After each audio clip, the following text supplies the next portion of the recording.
Мынау біздің бір қалтамыз. Теріс жағы, мынау теріс жағы, яғни оң жағы бір-бірімен беттестірілген. Осы қалтаны, мынау біздің алдыңғы бойдың сол жақ бөлігі. Матаның оң жағына, подклад матаның оң жағын осылай қоямыз.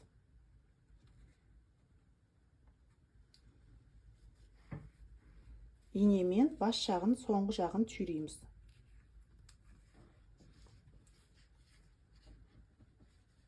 Бізде мынау кертілген жерге дейін тігеміз. Немесе сол жерден тігуді бастаймыз. Осы жерден, мына жерден бастап, соңына дейін тігіп шығамыз. Басында және соңында закрепка береміз міндетті түрде.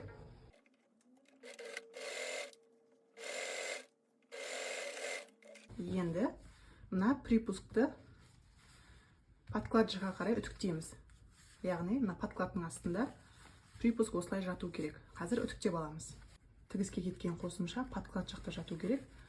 Және соның үстінен 1 мм жеткізбей тігін машинасында тігіп шығамыз. Осындай тігіс пайда болу қажет. Енді подкладты негізгі матаның астына қарай жатқызып, осылай үтіктеп шығамыз. Осылай үтіктеп алғаннан кейін негізгі матаның сыртына декорлық тігіс жүргіземіз. Ол дегеніміз мына лапканың ұзындығымен бірдей болу керек. Яғни лапканы тура мына шетіне қойып тақап отырсақ, бір келкі түзу тігіс шығады. Бұл дегеніміз бір 0,7 мм арақашықтықта. Біздің лапкамыз тура мына матаның шетінде жатыр. Басында соңында закрепка беріп, түзу тігіс тігіп шығамыз. Осындай бір келкі тігіс пайда болу керек. Тігісті үтіктеп аламыз. Осындай болып көрінеді. Енді теріс аударамыз. Инемен түйреп шығамыз. Осында шетіне 1 см жеткізбей, закрепка беріп тігіп шығамыз. Мына қалтаның кіретін жерін тіккен кезде матаны бөлек қойып, тек қалтаны тігеміз. Яғни бұлай жатып тігіп кетпеу керек. Матаға тиіспейміз негізгі. Осылай қосып шығамыз. Енді, егер сізде оверлок машинкасы жоқ болса, мына жағын зигзагтап, закрепка беріп, толықтай айналдыра тігіп шығасыз. Мен қазір оверлоктап шығам. Мінекей бір қалтамыз дайын болды. Арт жағы осындай. Алды осындай. Енді мына екі арақашықтықты инемен түйреп аламыз. 1 см емес, 0,5 мм жеткізбей, мына жерді тігіп шығамыз тігін машинасында. Осылай қосып алдық.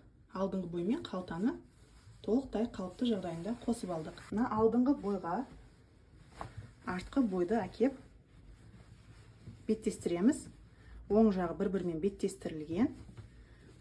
Толықтай инемен мына жан тігісін түйреп шығамыз. Боковой шовты түйреп шығамыз. Осылай ерелен болып тұрады, бірақ созған кезде мата барлық жағында бірдей еркін жатуы қажет. Енді мына аяқ жағынан бастап закрепка беріп басына дейін тігіп шығамыз тігін машинасында. Мына сызған припуск бойынша 1 см жеткізбей, яғни.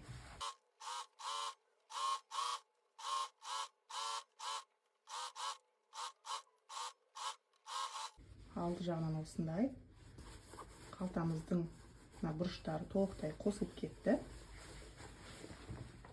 Енді үтікке бармастан бұрын сіз зигзагтап шығасыз, немесе оверлоктайсыз. Мен қазір оверлоктап аламын, мына шетін толықтай. Мінекей оверлоктап алдық.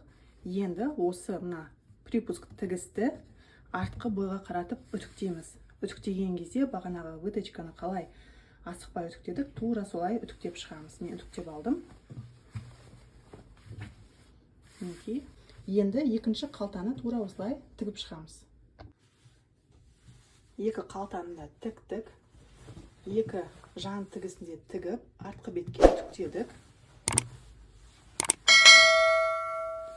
Мінекей қалтамыз. екінші жақтағысы да өте сапалы. Енді келесі видеода жасырын замокты тігуді үйренеміз.